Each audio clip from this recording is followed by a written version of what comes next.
Tammy Gooding at breakfast. BBC Hereford and Worcester. Good morning to you. Tammy Gooding with you through until Elliot Webb at 10 o'clock this morning. So let's talk about subscriptions. How many things do you subscribe to? I'm just going to get my phone now. So off the top of my head, a little while ago, I cancelled my gym subscription because quite evidently I wasn't going. What else have I got here? So I've got a few music ones, actually.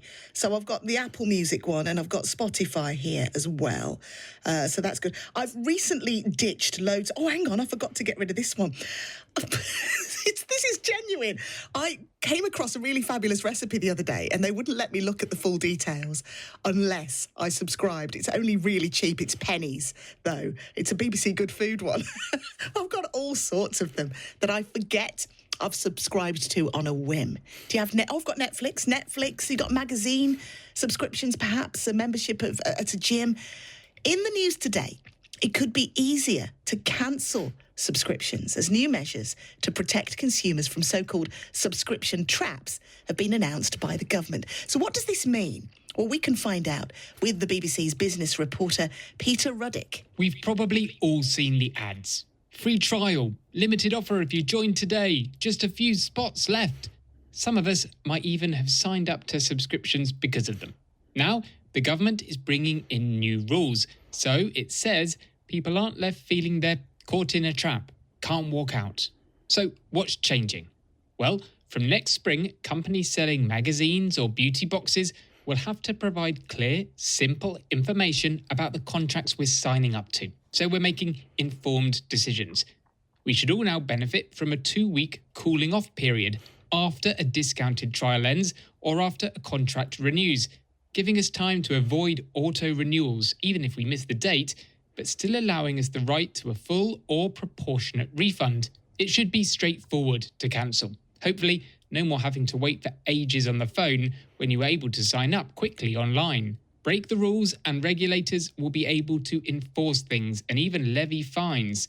There will be some exceptions. Certain charities and cultural or heritage organisations will be excluded. Ministers say this is because of their unique role in preserving and opening up the nation's history, landscapes and cultural collections.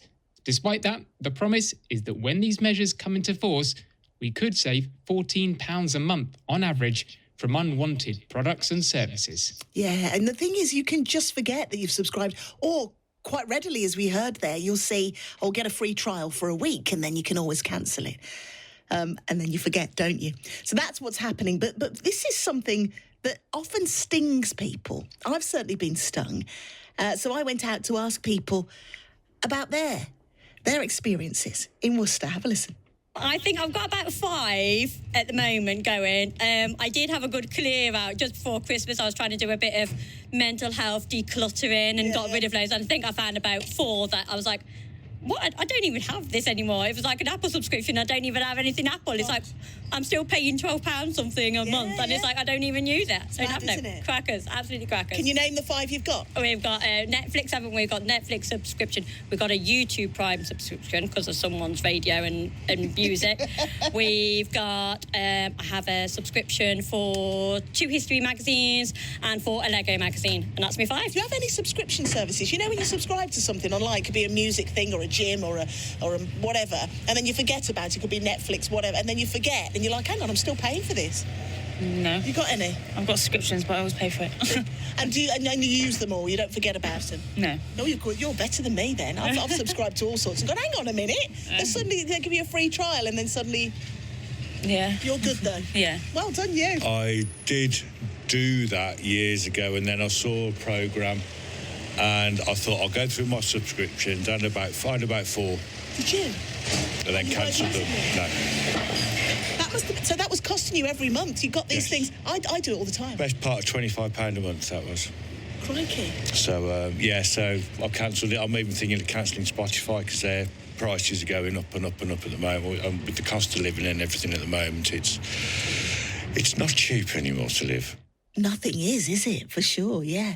Do you know there are 155 million active subscriptions held by consumers across the UK, with almost 10 million of them believed to be unwanted. Let's speak now to Scott Dixon, a.k.a. Consumer Champion, the Complaints Resolver. Hello there. Good morning, Tammy. Morning, Scott. How often do you hear stuff like this? You know, people falling into these subscription traps? It's been going on for quite some time, and it's one of those stories that keeps popping up like a carousel.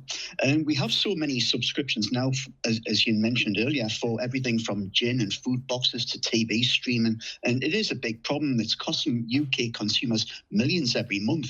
And it's often for services they didn't realise they'd signed up for or simply forgot to cancel.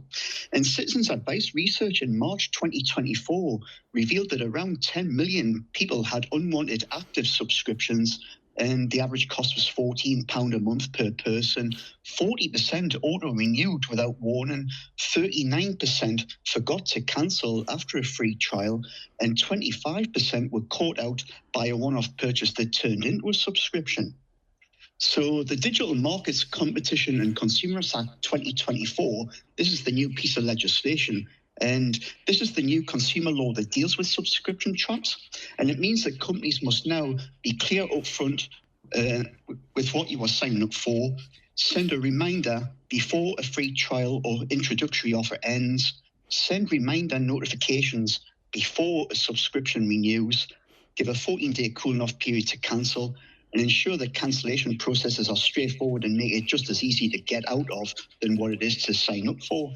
And all the things that you've said, all of the above, you know, when you talked about auto-renew and you weren't warned, or you sign up for that free trial, it's very tempting because of the algorithms. Quite often on social media, you'll be offered like advertisements about certain apps that, you know, might be right up your street at that time. And you think, oh, well, I'll just give it a go just for a week. We'll get a free week. You forget to cancel it and the like. So all of those suggestions there, courtesy of the government, might just, what do you think? Do you think they'll help? Will they help us consumers?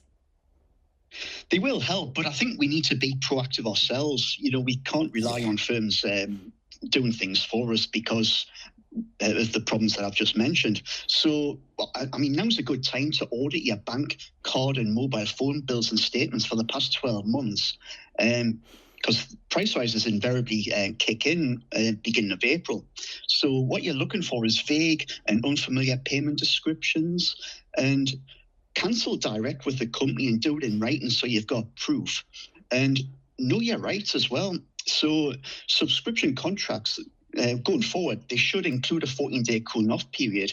And this falls under what's known as the Consumer Contracts Regulations 2013. And that applies to distance sales. You know, when you order anything online, for example, from stores and firms online. And also challenge unfair or misleading terms. So you can cancel a contract if it was misrepresented and key terms were not made prominent and unfair under the Consumer Rights Act 2015. So bear that in mind. And if they refuse to do so, escalate it and cite breach of contract.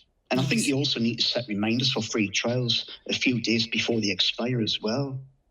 Do you know what? It's a bit of housekeeping, isn't it, Scott? It's a bit of reading the small print and just a bit of housekeeping and just making sure you're on it. I think we just get so busy in our lives that, you know, these things can kind of pass us by, but they're costing us a lot. Thank you so much indeed, Scott Dixon, a.k.a. Consumer Champion, the Complaints Resolver. It is true. I mean, I've fallen foul of this so many times. How about you? You know, you saw the app on Facebook. You took up the free 7-day trial. Lose weight, feel great app. You give it a go for 2 days. Then you forget when you've had a couple of croissants. And then you get charged 29 quid a week later and you forget about it. And, I don't know. Subscriptions in the spotlight. Your thoughts. 08000 321 333 on WhatsApp. Always start your message with the letters HW.